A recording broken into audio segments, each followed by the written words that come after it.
ittaqi da'vatal mazlum fa innaha laysa baynaha va baynallohi hijabun. Mazlumning duosından saqtanınız. Mazlum deb azap çekкен adamda aytadi. Azarlanıp atkan adamda aytadi.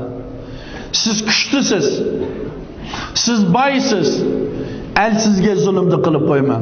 Оның ақсын жеп қоймаңыз. Оның жүрегін жаралы қылып қоймаңыз. Неге?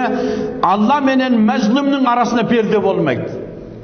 Allah'ım, мынау бай, дүниесі бар, бірақ маған күн бермейді.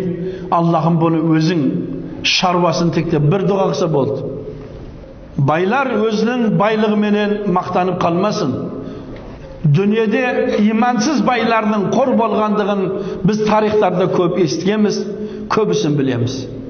Osu dünyanın özünde de özünün körşüsüne baylığı menen azar berip atkan adamlar mazlumga azar berip atkanlığını bilетін bolsa көзін керек. Неге kızım tuğmayatır?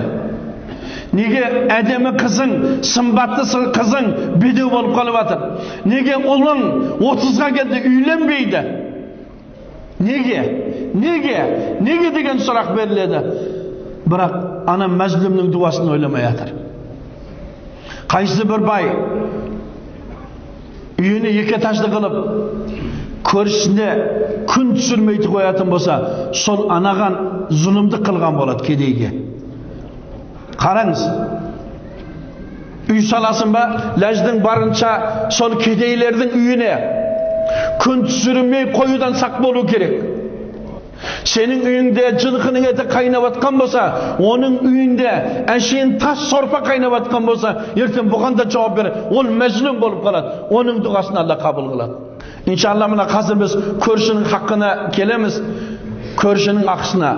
Көршіге зұлымды қылып қоюдан İnşallah saq bolayıq. Неге? Onlar менен Allah'tың алдында ешқандай перде болмайды. Onlar дұға қылса, оның дұғасын Allah қабыл қылады, егер ол кәпір болса да деді. Егер ол кәпір болса да. Қараңыз.